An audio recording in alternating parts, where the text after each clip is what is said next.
নমস্কার বন্ধুরা, আজ আমি আপনাদের একটি জাতকের গল্প পড়ে শোনাবো। গল্পটির নাম সন্ধিভেদ জাতক। পুরাকালে বারাণসীর রাজা ব্রহ্মদত্তর সময় বোধিসত্ত্ব তার পুত্ররূপে জন্মগ্রহণ করেছিলেন। তিনি বয়ঃপ্রাপ্তির পর তক্ষশিলায় গিয়ে সর্ববিদ্যা লাভ করে আসেন। কালক্রমে পিতার মৃত্যু হলে বোধিসত্ত্ব যথাধর্ম রাজ্য শাসন করতে লাগলেন। সেই সময় এক গোপালকের অরণ্য মধ্যে এক গোশালায় অনেকগুলি গাভী থাকত। সে প্রতিদিন সেই গোশালায় গিয়ে গাভীদের রক্ষণাবেক্ষণ করে দিনান্তে বাড়ি ফিরে আসতো। একদিন সে ভুলবশত একটি গর্ভিণী গাভীকে গোশালার বাইরে ছেড়ে রেখে এসেছিল। ঘটনাক্রমে ওই গাভীর সঙ্গে এক সিংহীর বন্ধুত্ব হয়। তারা দুজনে একসঙ্গে চড়ে বেড়াতো বনের মধ্যে। কিছুকাল পর ওই গাভী ও সিংহী একটি করে শাবক প্রসব করল। কৌলিক মিত্রতা বশত ওই শাবক দুটির মধ্যেও গভীর বন্ধুত্ব জন্মালো। তারাও একসঙ্গে বিচরণ করত। এই দুটি প্রাণীর মধ্যে এই মিত্রতা লক্ষ্য করে ব্যাধ এমন আশ্চর্য হলো যে নানা রকমের বনজাত দ্রব্য নিয়ে সে বারাণসীর রাজার কাছে গিয়ে তা সব উপহার দিল। রাজা তাকে তখন জিজ্ঞাসা করলেন, বনে তুমি কোনো আশ্চর্য ঘটনা দেখতে পেয়েছ কি?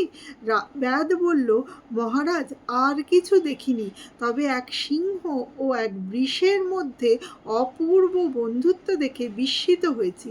তারা একসঙ্গে বিচরণ করে থাকে। রাজা বললেন, যদি কোনো তৃতীয় প্রাণী এসে এদের সঙ্গে মিলিত হয় তবে তা ভয়ের কারণ হবে। যখন দেখবে তৃতীয় কোনো প্রাণী এসে জুটেছে তখন আমায় তা জানাবে।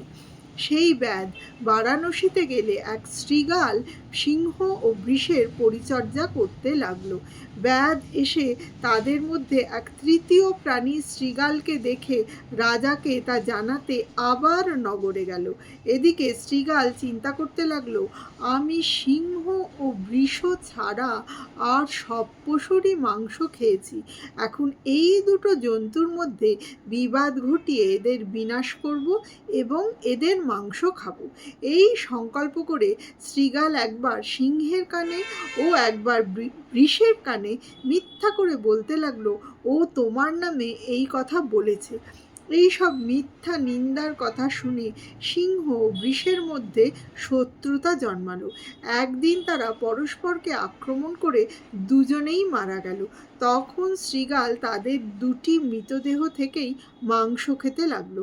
ব্যাধ বারাণসীর রাজার কাছে গিয়ে বলল, মহারাজ, সিংহ ও বৃষের সঙ্গে তৃতীয় প্রাণী একটি শৃগাল এসে জুটেছিল। সে তাদের মধ্যে বিবাদ বাঁধিয়েছে। আমি গিয়ে দেখলাম দুটো জন্তুই মরেছে আর শৃগাল তাদের মাংস খাচ্ছে। রাজা তখনই রথে আরোহণ করে ব্যাধের সঙ্গে সেই বনে গিয়ে দেখলেন সত্যিই জন্তু দুটো মরে গেছে আর শৃগাল তৃপ্তির সঙ্গে একবার সিংহের আর একবার বৃষের মাংস খাচ্ছে। রাজা তখন একটি গাথার মাধ্যমে সারথিকে বললেন, সন্ধিবেদী দুরাচারের কথায় যে বিশ্বাস করবে সেই মূর্খ নিজের সর্বনাশ ঘটাবে, কিন্তু যারা বুদ্ধিমান তারা কখনো সন্ধিভেদীর কথায় বিশ্বাস করে না।